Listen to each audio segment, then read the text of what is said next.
Коя е най-опасната професия в България? Полицай, пожарникар, миньор? Статистиката е категорична. Ако искате да напуснете този свят, най-добре е да станете премиер. Добре дошли в Престъпни легенди. Към 30 март 2025 г. България е имала общо 64 различни министър-председатели, от които една жена, които са оглавявали правителството в различни периоди от 1879 г. насам. Някои от тях са заемали поста в повече от един мандат. 9 от тях са били убити.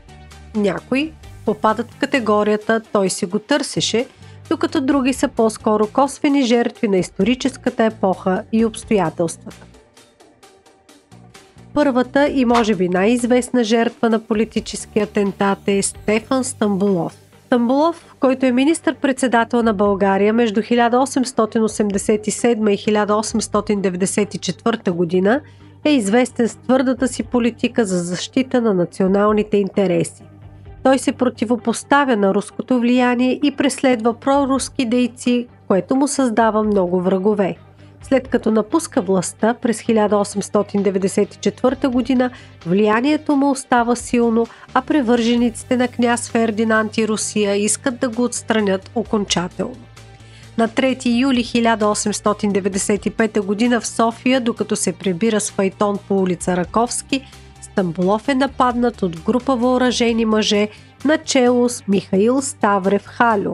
Те са наети убийци, свързани с русофилските кръгове и македонските среди, които го ненавиждат. Нападателите го нападат с ятагани и буквално му отсичат ръцете. Въпреки че файтонджията му успява да го отведе до дома му, той е с тежки рани и огромна кръвозагуба. Умира 3 дни по-късно на 6 юли 1895 година. Веднъж преди това той вече е оцелял в атентат, при който е убит неговият финансов министър Христо Белчев. И в двата случая в основата на случилото се стои македонския въпрос. Македония в онези години е територия, оставена от великите сили като самотен кокъл, за който да се карат новосформираните балкански държави. Днес паметникът на Стамболов стои в центъра на София, близо до мястото на покушението срещу него. На 11 март 1907 година, понеделник, към 16 часа приключва поредното заседание на Народното събрание. Премиерът Димитър Петков, придружен от министрите доктор Никола Генадиев, Лазар Паяков и генерал Михаил Савов, излиза от сградата на парламента и тръгва по булевард Цар Освободител по посока на Борисовата градина. След половин-часова разходка те се връщат обратно. Близо до Сърмаджиевата къща, днес резиденция на турския посланик, са посрещнати от млад мъж. Той поздравява, подминава и веднага рязко се обръща. В ръцете му лъсва пистолет и започва да стреля. Министър-председателят пада смъртно ранен на тротоара. Тялото е откарано в дома му на улица Раковска, 66, а аутопсията установява, че той е умрял от вътрешен кръвоизлив, причинен от разкъсана белодробна артерия. Няколко дни по-късно хилядно множество съпровожда Димитър Петков до вечното му жилище. Намиращият се в Париж княз Фердинанд I изпраща съболезнователна телеграма. Траурната церемония е извършена в църквата Света Неделя. Присъства целият политически елит на страната. Убитият премиер е погребан с топовни салюти между гробовете на своите приятели и партийни съмишленици Стефан Стамболов и Димитър Греков. Атентаторът веднага е заловен и предаден на следствените власти. През юни 1907 година той е осъден от Софийския военно-полеви съд на смърт за предумишлено убийство. Присъдата е утвърдена от княз Фердинанд I и приведена в изпълнение. Димитър Петков е един от първите доказано корумпирани политици. След смъртта му парламентарна анкета установява, че докато в качеството си на вътрешен министър управлявал фонда за подпомагане на бежанците от Македония и Одринска Тракия, Димитър Петков е внасял парите от фонда в лична лихвена сметка.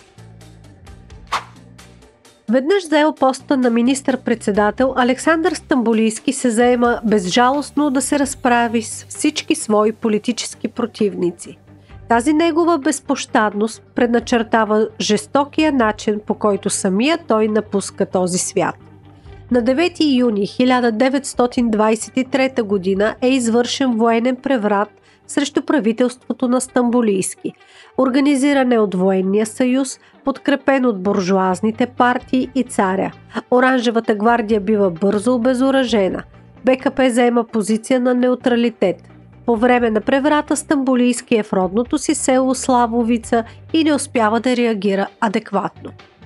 На 10 юни военният министър Иван Вълков дава устна заповед на капитан Иван Харлаков Стамболийски да бъде заловен и убит, и той заминава с група военни за Пазарджик, където операцията по залавянето му вече се ръководи от полковник Славейко Василев.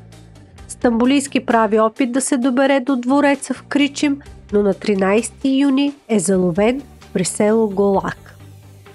Отведен е във вилата си в село Славовица, където бива подложен на нечовешки изтезания, а след това и убит от дейци на ВМРО.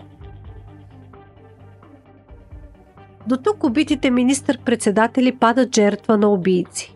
Следва една съвсем нова страница от българската история, в която убиец се явява самата държава.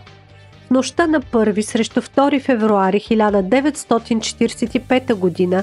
в изпълнение на присъдите на така наречения Народен съд в София са разстреляни близо 150 висши политици на България. Сред тях са и 4 бивши министър-председатели на България – Добри Божилов, Иван Багрянов, Петър Габровски и Богдан Филов. Най-известният сред 4 екзекутирани министър-председатели е Богдан Филов. Той е не само регент след смъртта на цар Борис III, но и основна политическа фигура в страната по време на Втората световна война. Той подписва споразумението, което поставя България в съюз с Хитлер. Това позволява на германските войски да влязат в България и да използват територията й за нападението над Югославия и Гърция. Подписва Крайовската спогодба, с която България си връща Южна Добруджа от Румъния. Това е един от най-големите му политически успехи. Петър Габровски е осъден не толкова заради дейността си, а по-скоро заради факта, че е един от основателите на ратническото движение – Ратничество за напредък на българщината – полулегална фашистка организация. Добри Божилов и Иван Багрянов имат злата участ да ръководят България през бурната 1944 година, когато Червената армия гони германските войски и техните съюзници по целия фронт. Комунистическият режим убива още един български министър-председател – Никола Мошанов. Той управлява между 1931 и 1934 година. В началото на май 1951 е арестуван и разследван във връзка с забранените опозиционни партии и най-вече заради опитите му да възроди Демократическата партия. Умира на 21 май в кабинета на лекаря на следствието на Държавна сигурност, като официалната диагноза е разрив на сърцето, но има съмнения за физически тормоз. Посткомунистическата епоха за България реално започва с правителството на Андрей Луканов, което управлява през 1990 година. На 2 октомври 1996 година, около 9:20 сутринта, Луканов излиза от дома си на улица Латинка в София. Докато се приближава към колата си, е прострелян с 4 куршума в главата и гърдите. Умира на място. Мотивите за убийството остават неразкрити и до днес. Догадките варират от енергийни интереси, свързани с дружеството Top Energy, на което той е президент, до вътрешнопартийни конфликти. Първоначално са арестувани няколко души, сред които украинецът Алексей Кичатов, който е обвинен като физически убиец. Предполагаемият поръчител е бизнесменът Ангел Василев, но делото срещу него пропада поради липса на доказателства. През 2003 година всички обвинени са оправдани, а убийството остава неразкрито.